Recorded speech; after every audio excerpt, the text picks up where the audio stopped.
ইতিমধ্যেই আপনারা সবাই জেনে গেছেন যে যাদবপুরে একটা ঘটনা ঘটেছে। সেই ঘটনার রেশ গোটা রাজ্যে ক্রমশ ছড়িয়ে পড়ছে।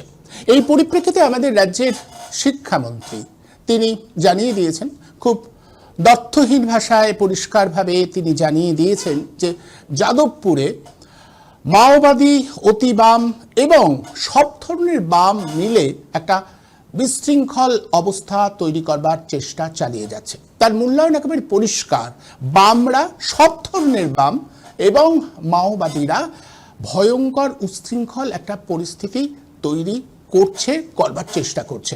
অর্থাৎ আমাদের শিক্ষাক্ষেত্রে একটা নৈরাজ্য ডেকে আনবার জন্য সব ধরনের বামপন্থীরা যে হাত মিলিয়েছে সে কথা তিনি বলে দিয়েছেন।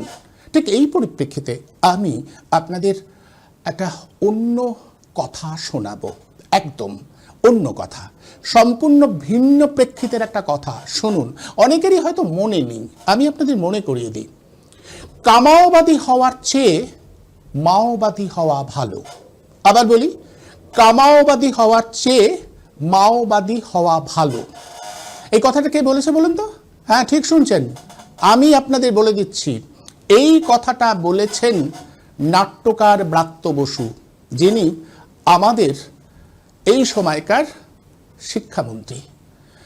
2011 একটা নাটক নিয়ে তুমুল চর্চা হয়েছিল, ব্রাত্যজনের রুদ্র সঙ্গীত।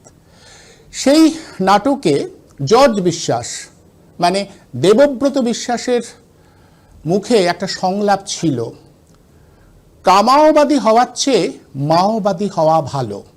আপনাদের একটু পিছন দিকে নিয়ে যাব, একটু মনে করবার চেষ্টা করুন। সেই সময় মাওবাদীদের সাথে তৃণমূলের একটা সংযোগ স্থাপন হচ্ছে। মাওবাদীরা তৃণমূলের সাথে মিলে রাজ্যে বিশৃঙ্খলা তৈরি করবার চেষ্টা করছে, এই অভিযোগ তখন যারা শাসক ছিল সেই বামেরা তুলতে শুরু করে দিয়েছিল। সেই কিষাণজি মনে পড়ছে? স্মৃতিটাকে একটু ঝাঁকুনি দিন, মনে পড়বে আপনাদের। সেই সময় গোটা বিষয়টা সামনে রেখে জর্জ বিশ্বাস মানে দেবব্রত বিশ্বাসের জীবনী নিয়ে একটা নাটক তৈরি করেছিলেন নাট্যকার ব্রাত্য বসু। তার নাটকে সংলাপটা ছিল, তিনি খুব দাপটের সাথে রেখেছিলেন। এবং তারপরে বিভিন্ন জায়গায় টিভি সাক্ষাৎকারে তিনি বারবার করে বলছিলেন যে কামাওবাদী হওয়ার চেয়ে মাওবাদী হওয়া ভালো, কারণ মাওবাদীরা সর্বত্র লড়াইয়ের মধ্যে আছে। নিজেদের জীবনকে বাজি রেখেও তারা সমাজটাকে বদলের কথা ভাবে।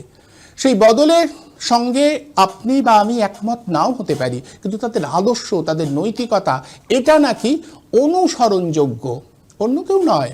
ব্রাত্য বসুই এ কথাগুলো বলতেন। সময়ের কি অপার মহিমা না, সময় পাল্টে যায়, অবস্থান পাল্টে যায়।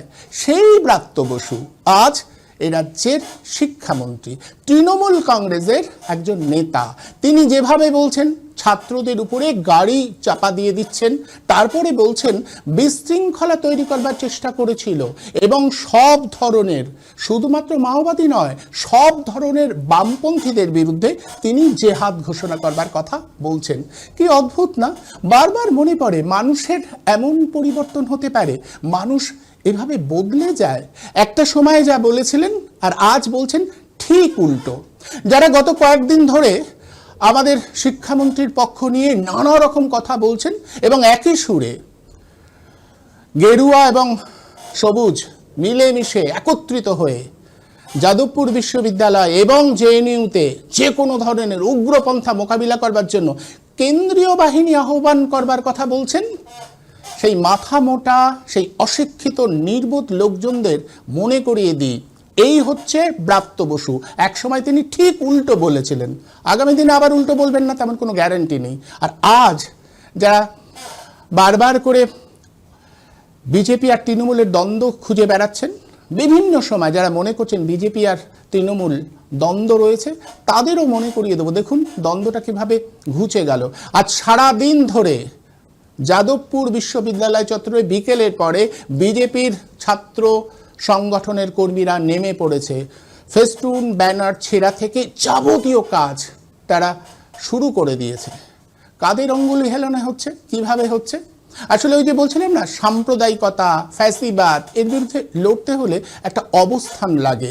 মতাদর্শগত অবস্থান না থাকলে এটাকে মোকাবিলা করা যায় না।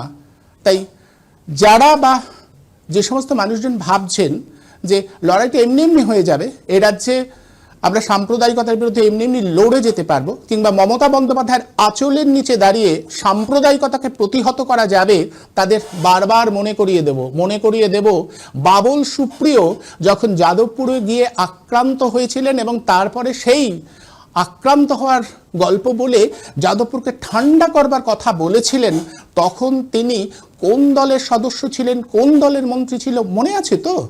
তিনি বিজেপির মন্ত্রী ছিলেন। আর আজ একই রকমভাবে তৃণমূলের মন্ত্রীও সেই রকমভাবে একটা ন্যারেটিভ তৈরি করবার চেষ্টা করছে।